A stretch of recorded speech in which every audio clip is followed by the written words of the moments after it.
Ketika saya pertama kali diberi amanah menjadi kepala sekolah di sekolah ini, saya dihadapkan pada realitas yang cukup memprihatinkan. Lokasi sekolah kami berada di wilayah yang sulit diakses, dengan jalan berbatu dan berlumpur setiap kali musim hujan tiba. Transportasi umum tidak tersedia, dan sebagian besar siswa harus berjalan kaki cukup jauh untuk bisa sampai ke sekolah. Kondisi ini membuat tingkat kehadiran siswa dan guru sering tidak stabil. Keterbatasan sumber daya manusia pun menjadi tantangan berikutnya. Sekolah kami kekurangan guru kelas 1 orang, tidak memiliki guru agama, dan bahkan tidak mempunyai penjaga sekolah. Tenaga kependidikan sangat terbatas, sehingga banyak pekerjaan administrasi harus dirangkap oleh guru. Sebagai kepala sekolah, saya juga masih harus mengajar di kelas, sekaligus berangkat lebih awal setiap hari untuk membuka dan menyiapkan sekolah, karena tidak ada penjaga sekolah. Di sisi lain, hubungan antara sekolah dan orang tua murid kurang harmonis. Masih banyak kesalahpahaman terkait pengelolaan sekolah, dan kepercayaan masyarakat terhadap sekolah rendah. Lingkungan sekolah pun belum mencerminkan tempat belajar yang nyaman. Tanah di sekitar sekolah gersang dan tandus, tanpa pohon rindang. Sampah berserakan di halaman, dan tidak ada sistem pengelolaan lingkungan yang baik. Warga sekolah tampak kurang memiliki kepedulian terhadap kebersihan dan keindahan lingkungan. Sarana dan prasarana juga sangat terbatas, ruang kelas seadanya, perpustakaan tidak lengkap, bahkan pagar sekolah belum tertata rapi sehingga keamanan pun kurang terjamin. Kondisi tersebut membuat saya menyadari bahwa sekolah ini membutuhkan bukan hanya perbaikan fisik, tetapi juga perubahan pola pikir, budaya, dan komitmen seluruh warga sekolah. Saya memandang bahwa tugas saya bukan sekadar mengelola, melainkan menggerakkan dan memberdayakan seluruh unsur sekolah agar bangkit bersama. Sebagai kepala sekolah, saya menyadari bahwa tanggung jawab terbesar saya bukan hanya memperbaiki kondisi yang tampak di permukaan, tetapi juga menumbuhkan rasa memiliki, komitmen, dan kolaborasi dari semua warga sekolah. Saya harus mampu mengembalikan kepercayaan masyarakat, membangun tim yang solid, dan menciptakan iklim sekolah yang positif. Tugas utama yang saya tetapkan untuk diri saya dan seluruh tim adalah 1. Melakukan evaluasi diri sekolah secara jujur dan terbuka agar seluruh warga memahami titik lemah dan kekuatan sekolah. 2. Membangun komunikasi dan kolaborasi dengan seluruh stakeholder, guru, siswa, orang tua, komite, masyarakat, dan pemerintah desa. 3. Menyusun visi, misi, dan tujuan sekolah bersama agar seluruh warga sekolah memiliki arah yang sama. 4. Membangun budaya positif melalui program-program inovatif yang menumbuhkan nilai religius, peduli lingkungan, dan pelestarian budaya lokal. 5.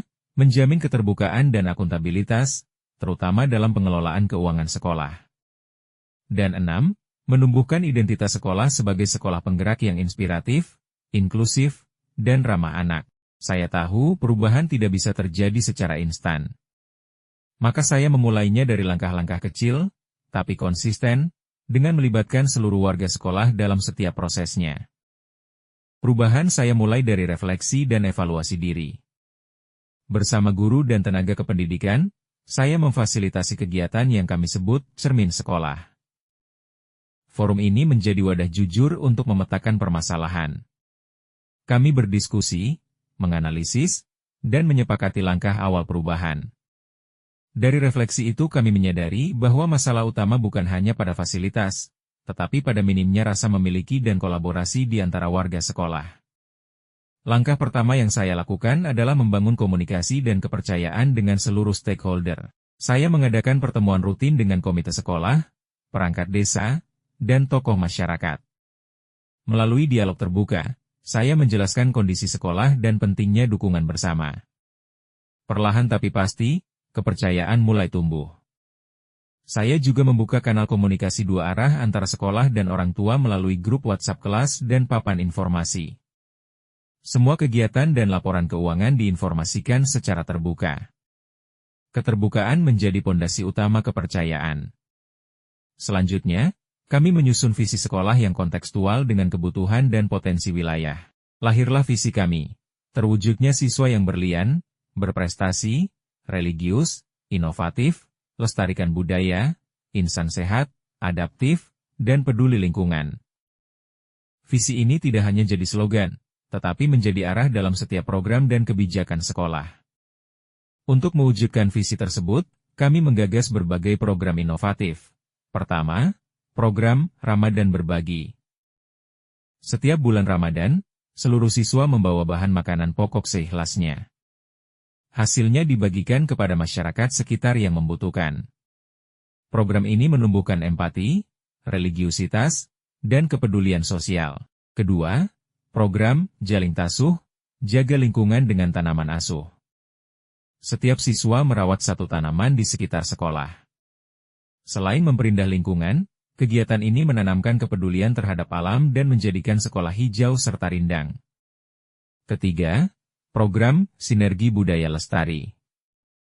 Kami menggali dan menampilkan budaya serta kesenian lokal dalam kegiatan gelar karya setiap akhir semester. Kegiatan ini disambut hangat oleh masyarakat dan menjadi agenda tahunan sekolah. Keempat, program peningkatan religiusitas. Kegiatan tadarus pagi, doa bersama, dan sholat berjamaah dilakukan rutin. Kami juga bekerja sama dengan tokoh agama setempat untuk memberikan pembinaan spiritual. Kelima, pengadaan website sekolah.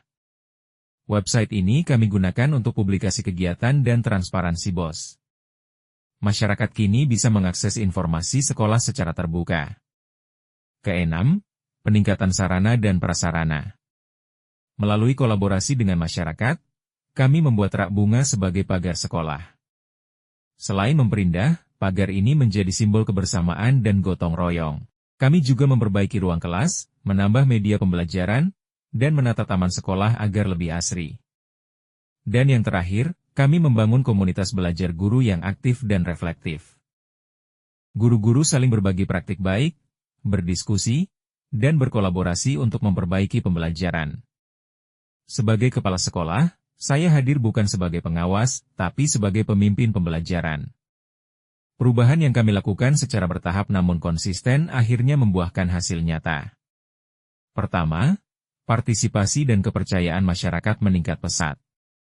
Orang tua kini aktif bergotong royong dan mendukung kegiatan sekolah.